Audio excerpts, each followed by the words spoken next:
There have been 351 undisputed title fights in UFC history and 136 undisputed championship reigns. Some of them were downright awe-inspiring and took the sport to heights many of us didn't even think were possible. Others were so terrible that they inspired a different type of awe at how a championship reign could go so poorly. And today I'm going to run through every single division this promotion has ever had and tell you who was the very best and the very worst to hold that gold. Then at the very end, we'll decide just who it is that's earned those distinctions when every division is considered. Get ready to debate in the comment section because this time I'm going full force. I'm Tommy from MMA On Point, and these are the greatest and worst UFC champions of all time. Now, a brief note on how it is I am looking at this topic because your definition of a great or terrible champion might be different from mine. Quick note, we're only talking championship reigns. How good was their run on top? Some may have actually been better at their peak than others ranked above them, but this list is only about the quality of their reigns, number of defenses, level of opponents.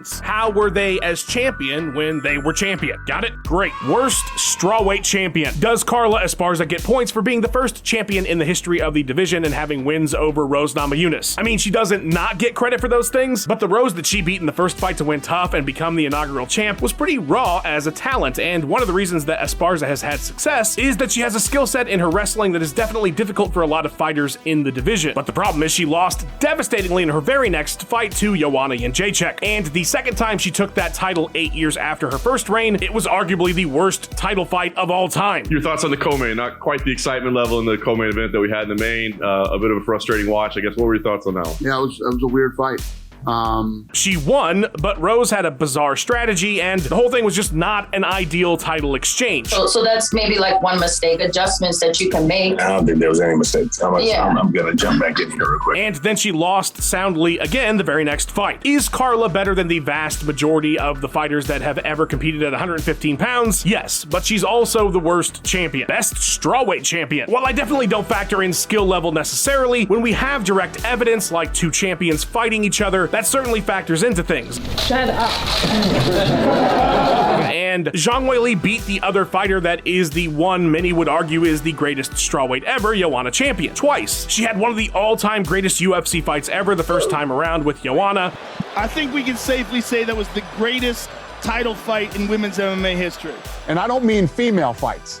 One of the greatest fights you'll ever see. Got the win, and the second time around finished her with a spinning back fist, which was fucking awesome. Now, she did have the two losses to Rose, but otherwise, she's been unbelievable. And while some might argue Rose because of her head-to-head wins, for me, she could just never put together any real consistent reign. Not to mention, Weili's had 4 successful defenses now over the course of her 2 title runs, and her current run is absolutely stellar. She KOs Joanna, takes the belt from Esparza, and her defenses have been Lemos, Xiaonan, and Tatiana Suarez, a fighter that many of us assumed was going to eventually get to the gold and never let it go. Taking the title from Andrade in 42 seconds to kick off her first reign in China was an incredible moment. Does she have the most defenses? No. But if you look at hers as I just ran through them compared to Joanna's, Zhang's hold up so much better. Penne, Letourneau, Kowalkiewicz, they just don't stack up to what Weili's done, and that head-to-head, I think, in this instance, is pretty emphatic. Worst women's flyweight champion. She didn't make weight. I mean, that's pretty much it in a nutshell. Pretty easy answer here, right? I mean, this is absolutely the person that everybody would expect to be here, but I think beyond our typical discussion of Nico Montano, which usually points out that she never defended her title once, was stripped in disgrace over the whole Valentina situation, even though I do think she had legitimate health issues and the UFC schedule was just not lining up at all with a realistic timeline for her, but that's entirely beyond the point. She didn't fight. And furthermore, the discussion about why Montano is a bad champion is that she beat Roxy Modafferi for the title instead of Sijara Eubanks, the opponent she was meant to fight at the end of the season of Tough. Again, I'll defend her a small bit here and say that Eubanks didn't exactly show us that she was a world beater after the show. She ended her career 7-7, so how much better of an opponent she was is debatable. I was like, you passing up on a Rocky moment. I was gonna come in here, I was gonna shock the world, I was gonna put Valentina on her ass. But the thing that we don't talk about when we discuss Nico being a bad champ is that we never got to see her do anything ever again. It's not like she stuck around and fought in the division, found her way back to the title, proved that she belonged. Anything to change the narrative that focused on the disaster that was her title reign. Instead, she never fought at flyweight ever again, and then nearly 2 years later fights once at bantamweight, loses to Pena, and then never fights again. And it's that on top of how terrible her reign went that will leave her as the worst flyweight champion ever forever. Best women's flyweight champion. I mean, who else could it be, right, besides Valentina Shevchenko? It's between her and Grasso, since there's only one other champ, being the worst one, and Valentina had a perfect progression of fights over Alexa. She lost the first one, drew in the second, and won the third one definitively. So she put her greatest rivalry to rest, and otherwise at flyweight she's been pretty much perfect. 8 defenses now during her 2 reigns. She's beaten literally anybody that's ever been anybody at flyweight. This division is defined by Valentina and her greatness, and even though the division is relatively young, I can't imagine a world where somebody surpasses her anytime soon after she hangs up the gloves, because something tells me she'll be adding a few more defenses before it's all said and done. But yeah, I call her Flydor Emelianenko for a reason. She's the GOAT at 125. I'm not a spy.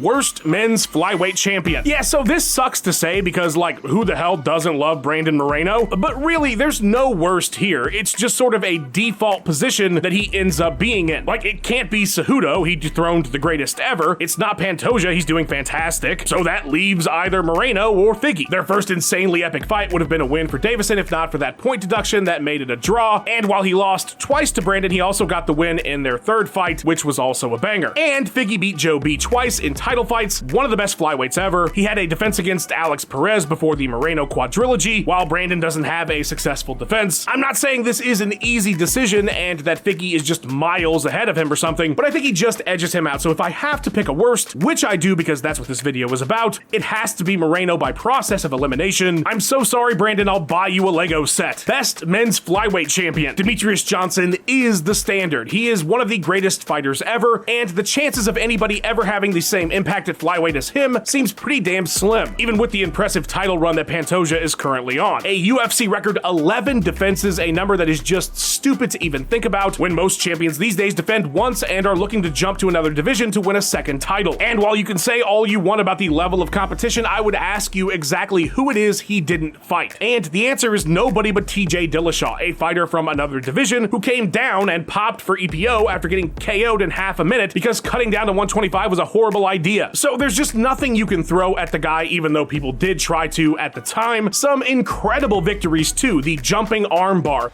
At this point, you're just showing off. In the air. Who does that? Show off. The KO of Joe B in their rematch. The first fight with John Dodson. TKOing Henry Cejudo in half a round. I mean, he was just excellence personified in the cage, and there's not even remotely an argument for somebody else in this spot, and I doubt there ever will be. Worst women's bantamweight champion. Another one I hate to do it to, but keep in mind, I'm not here to bash anybody, but also keep in mind, I'm talking about champions, not the worst fighter ever or something. So even when you're a bad champion, you still held a piece of metal that says you are the best in the world for however long you did. So there's no shade here, but if we're talking about championship reigns at 135, Raquel Pennington's does not hold up to anybody else's, even though we have had some other one and dones. Holly Holm, Miesha Tate, Juliana Pena, the difference being who it is they beat. Holly dethroned Ronda, Miesha took it from Holly, and Pena beat the GOAT. Now, should Raquel have been given the nod in her first defense against Pena? Yes, but it really doesn't change too much in terms of the narrative, because Rocky took the gold in a vacant title match from Mayra Bueno Silva, which, with all due respect, has struggled a bit in the UFC and likely won't leave a large legacy. Is it awesome that an OG like Pennington won a belt? Fuck yes. But her reign leaves a lot to be desired at 135. Best women's bantamweight champion. It's pretty easy to call the greatest women's fighter ever, Amanda Nunes, the greatest champion in the history of the bantamweight division, even when it's also occupied by Ronda Rousey, who also has 6 title defenses. If only there was some direct comparison we could make between them that would indicate that Amanda is better than Ronda. Oh yeah, their head-to-head matchup where she absolutely destroyed her. Our guys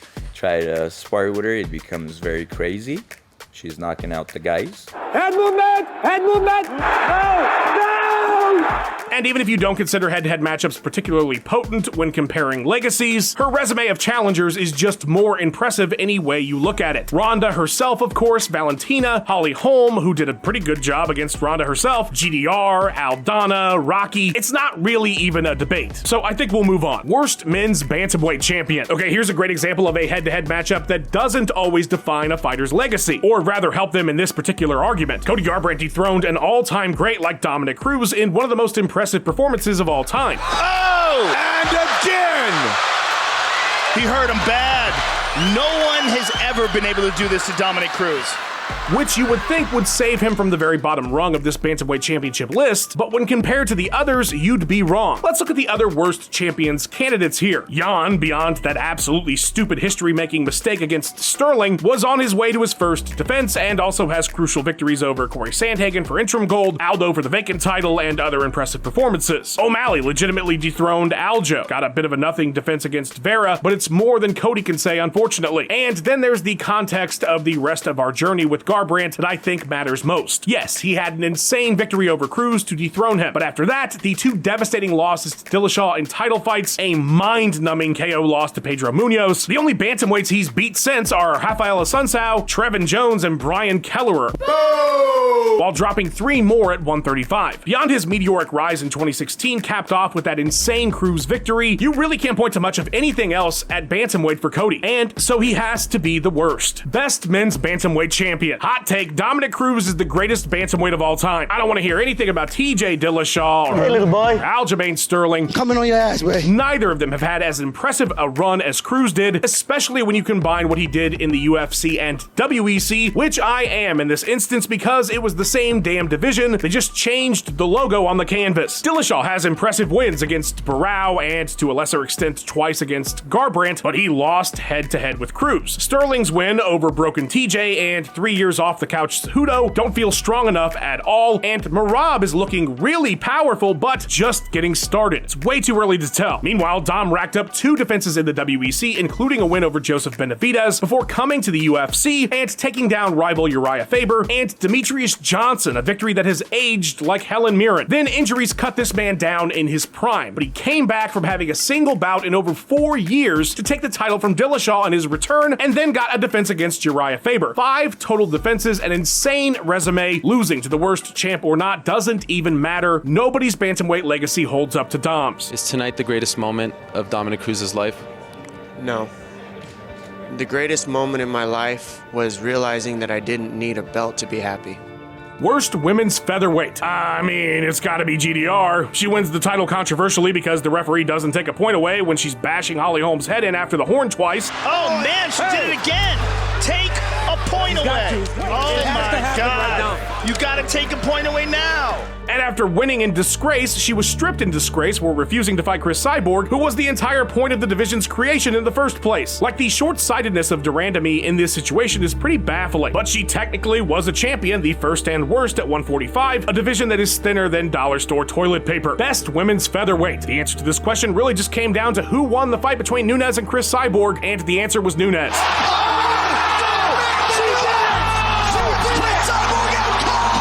Should there have been a rematch at some point, it would have been the second most significant fight that division has ever had, right behind the first one, but we didn't get it, and with Amanda getting the better of their first encounter and racking up 2 defenses of her own as well that were equal to Chris's, hard to say anybody else. I do think that as a division outside the UFC itself, Cyborg has an argument for the greatest. She's done insane work over a very long period, but strictly UFC, it's the Lioness hands down. For the greatest fighter of all time,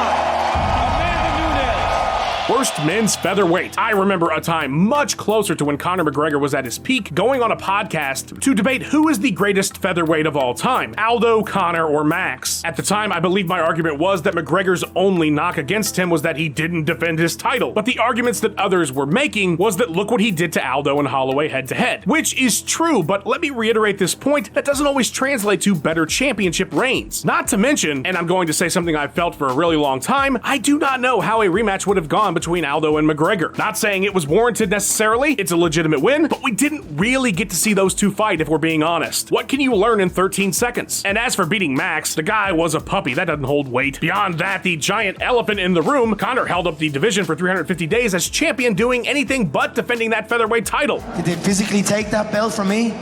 Has anyone laid a finger on me to take that second belt or the first belt? No, I'm still a two-weight world champion, make no mistake about it. You still consider yourself the featherweight champion? All they had to do was ask.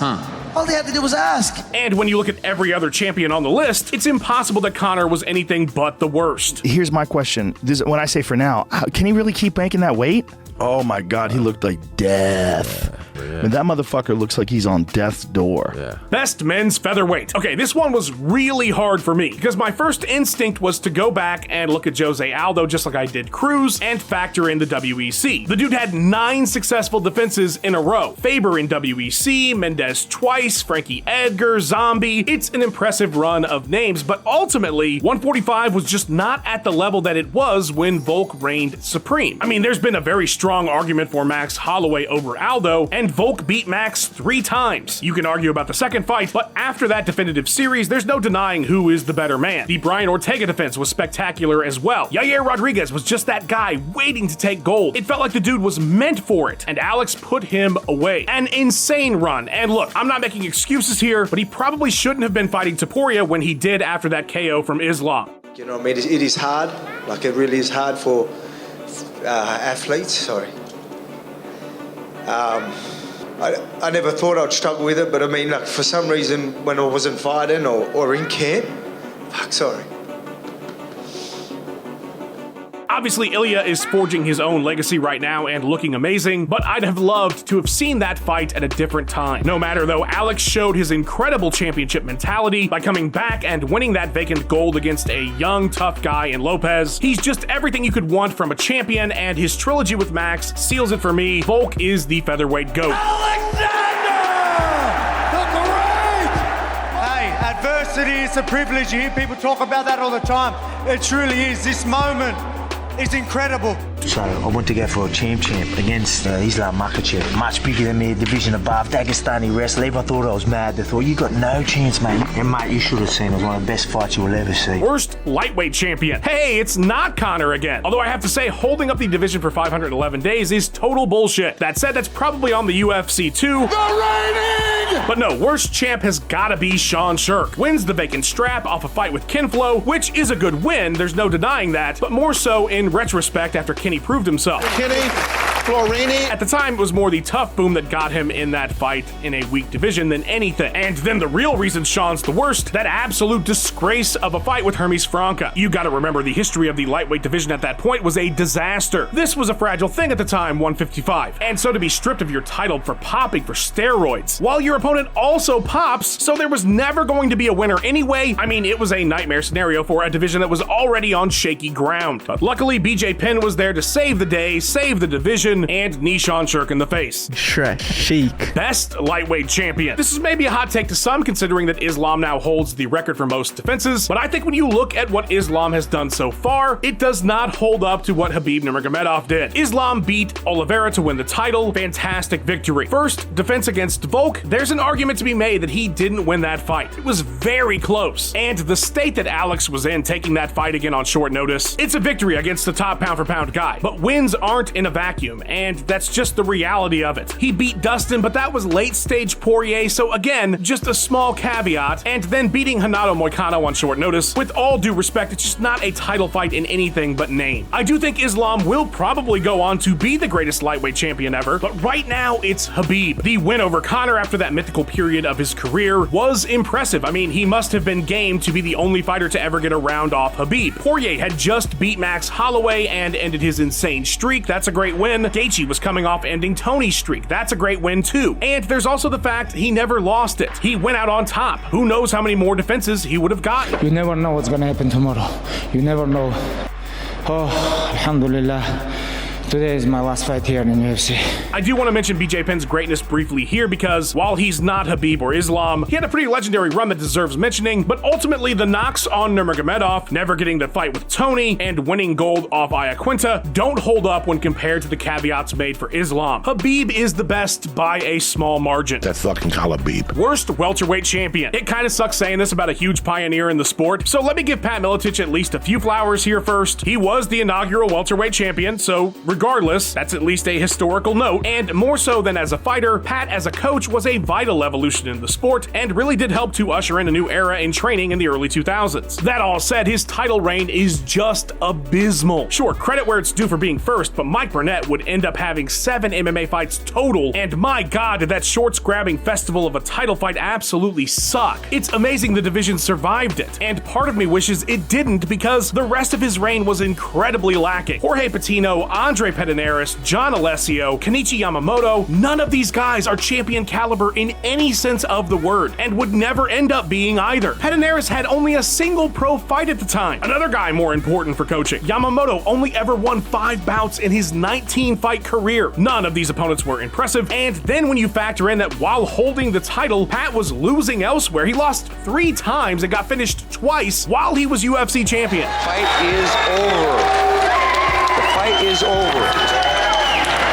That is the only champion ever we can say that about. Pat Miletich is an important figure in MMA history, but he's also the worst UFC welterweight champion. Best welterweight champion. What can you even say about Georges St-Pierre in such a brief window? He is excellence personified. He embodies every quality you could possibly apply to the idea of a champion. And it's not like we haven't had other great champions at 170. Matt Hughes, his predecessor, felt unstoppable. Woodley and Usman had tremendous runs with the gold, but none of them hold a candle to GSP and his 9 straight defenses in that second title reign. Even the way he started that reign by getting back such a brutally embarrassing and difficult loss to Matt Serra. Georges St-Pierre is the undisputed UFC welterweight champion! Something like that could have crushed St-Pierre, but he worked his way back up with another win over Hughes and Josh Koscheck, and then it was off to the races. Every GSP defense felt like a big deal. John Fitch was a huge threat. BJ Penn, a true super fight. Thiago Alves was terrifying in 2009. The 2 massive outsider fights with Jake Shields and Nick Diaz, and every bout showed something even if it wasn't a huge one. The domination of Dan Hardy, the jabs against Koscheck in the rematch, the ability to survive that head kick against Condit, and getting out by the skin of his teeth even if the judges got it wrong against Johnny Hendricks. All of it is legendary. The way he fought, the way he carried himself. He might be the greatest champion ever, but he's certainly the greatest welterweight champion ever. There's one man you can model your career on, the way he trains, the way he looks after his body,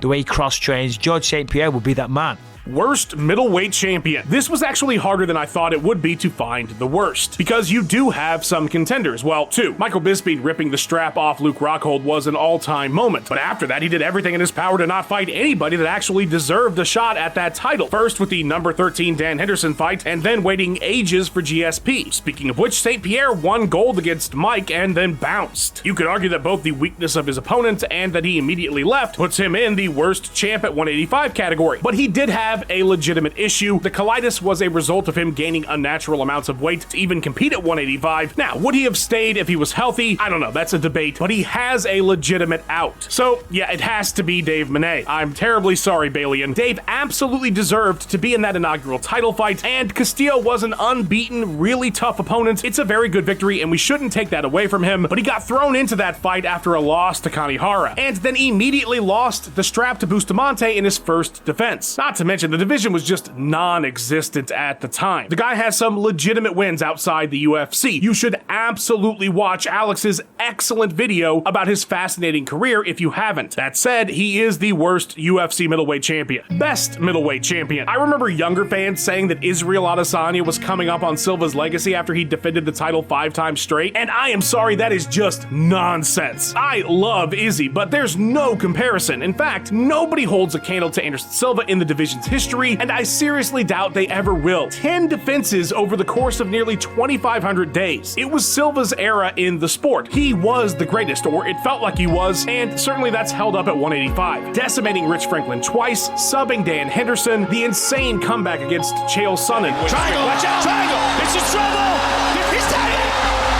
The front kick on Vitor Belfort. So many incredible and iconic moments. One of few fighters who just felt like they were entirely on a different level than everybody else in their prime. His timing, his awareness, his speed. It was awe-inspiring to watch Anderson Silva fight. It's not just that he was dominant, it was how he did it. And let's not forget, during that reign, he was occasionally hopping up to 205 to beat somebody's ass in a showcase. I am so sorry, Forrest Griffin and Stephan Bonner. Also, Travis Lutter missed weight. Not Silva's fault. The dude should have 11 defenses is tied with DJ. There are very few knocks you can have on the Spider's reign at 185, and certainly nowhere near enough to knock him off the top spot. Worst light heavyweight champion. Yeah, I mean, it's gotta be Vitor Belfort. Who else won the title by a freak twist of fate eye injury at the very start of a fight?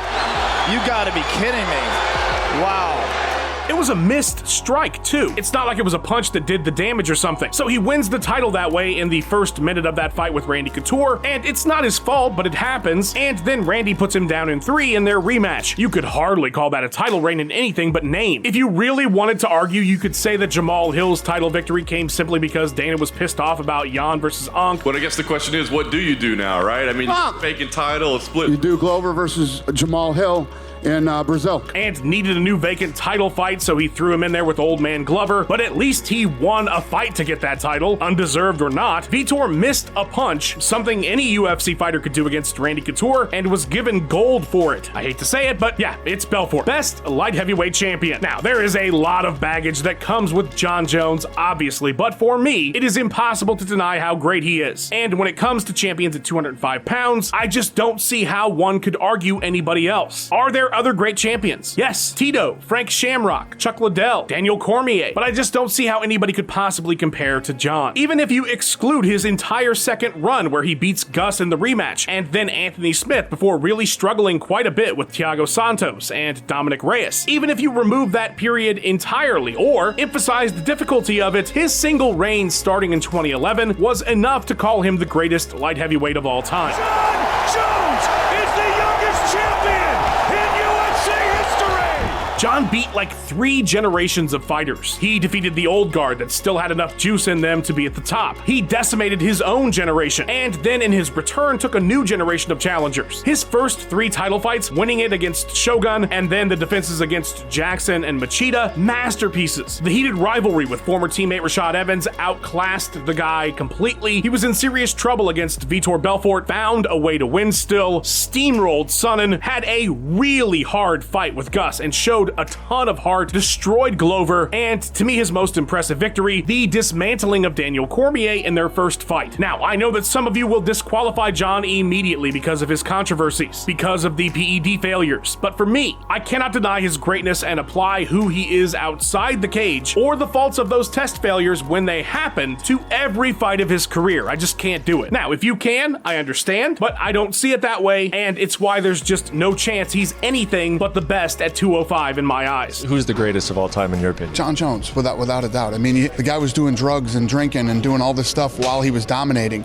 Imagine if this guy was clean all the time and just focused on training. Worst heavyweight champion. And would you look at that, we're not done talking about Jon Jones. He did the Trump dance. From the greatest light heavyweight to the worst heavyweight. Yeah, I know this is probably a bit controversial for some of you, especially when you consider every champion the division has ever had. Bas Rutten wins the title in a fight that he really shouldn't have and then vacates. Josh Barnett beats Randy Couture and then immediately gets stripped for PEDs. And then of course there's Tim Sylvia. And I'm not disagreeing that he's right there at the bottom. All the best talent in that division was in Japan. The bottom fell out of the UFC. So even winning as he did when he did, it doesn't really mean much, and he lost to every other great fighter he ever competed against. Mir, Couture, Nogueira, Fedor. Is Jon Jones a better fighter than Tim Sylvia? Of course. But what Jon did is just worse than those other champions in so many ways, especially if we're just talking about his reign itself. Jon should have been fighting Francis Ngannou. That's who the heavyweight champion was, but he didn't want that fight, or wanted enough to use the cachet he has to force it. He could have made that fight happen several times, and he and the UFC dropped the ball. So he beats Cyril Gane. Impressive work. He made it look easy, but Ngannou also beat Gane. And if Aspinall beats him as well, the Gane victory holds even less water. And then what happens? He never competes again against any other top fighter. He completely avoids the Aspinall fight, beats up Stipe nearly 4 years past when he ever should have been back in the cage anymore, and then eventually vacates after jamming everything up for a near record amount of days as champion in the division. Sure, Sylvia's reign was terrible, but the division was a mess. Jon could have had a meaningful reign, and he chose not to. Jones held it hostage because he had the power to do so. Look at GDR. She got stripped for refusing the Cyborg fight, and most champs would. But Jon had all the the leverage to force the UFC to do literally whatever he wanted, and he abused it. He forced them to wait for him to turn down a record deal and retire anyway because he could. And the whole way along, Dana groveled at his feet, just chugged the guy's Gatorade, because the UFC has like 0 stars right now, and this was one of the shallowest heavyweight divisions we've ever seen. He chose to waste everybody's time, and I would absolutely argue that he did far more damage to the division than any other champion has that I mentioned. Hello, John.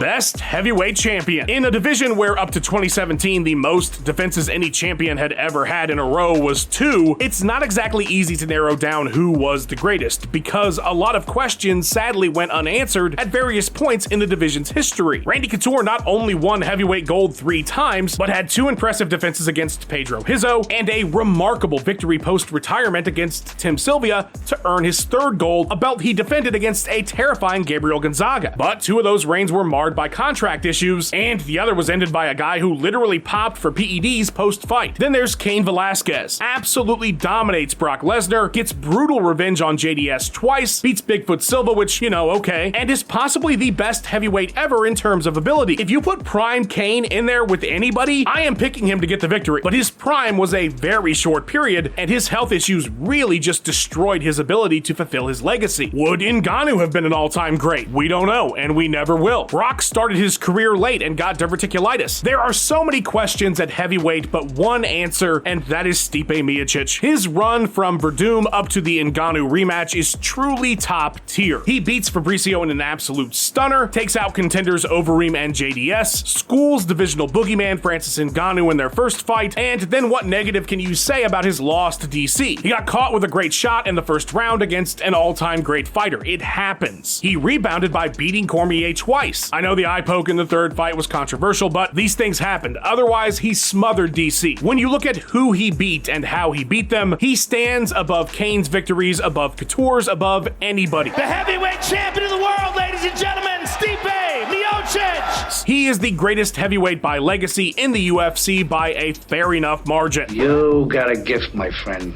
You got a gift. You figured that out. That's why you are who you are. My goodness, how do you guys do these long videos, Balian and Jason? I am exhausted, but we did it. Every division, best and worst. What a freaking journey. So, who is the best and who is the worst of all time? If we factor in every division. Now, I was fully ready to give both honors to Jon Jones. I thought it would be perfectly poetic to say that both the best and the worst champion that the UFC has ever had is Jon Jones. And if you feel that way, then just pretend the video ended right here. But after going through every one of these champions, if we're looking at the whole of this video, with as awful as Jon's run was at heavyweight, man, Pat Miletich reign was really rough from start to finish. None of his opponents, which isn't his fault, were at all championship caliber. They just weren't. And for him to be the only champion in history to lose regularly during his title reign, I mean, as synergistic as it would be to have Jon and Jon, I gotta just go ahead and give worst UFC champ to Pat. Nobody tell him, please. As for the best, might be controversial to some, but I stand by it and have felt this way for a very long time. Yeah, it is Jon Jones. Obviously, I've already talked a great deal about him in this video, but we truly have never seen anything like him in the cage. His ability to adapt during a bout or just completely dismantle someone, he's the smartest fighter that's ever competed. Smartest in the cage, at least. His resume is unmatched. He's never lost a title fight, even if some were close calls. Even if you wanted to take away any win that had a direct asterisk next to it, he is still the greatest champion the UFC has ever had. A massive thanks to our channel members. Your support means everything. It helps us make these videos the way we do, on the timeline that we do. Fight fans, hit the join button, become a member too, get exclusive content, and you help us out big time. Like and subscribe, because I could do this all day, and I will. Leave a comment. What do you think about my picks? Best, worst? I want to hear them all. Give me your own. I love reading the dialogue in the comments section, and thank you guys so much for watching. Have a fantastic day.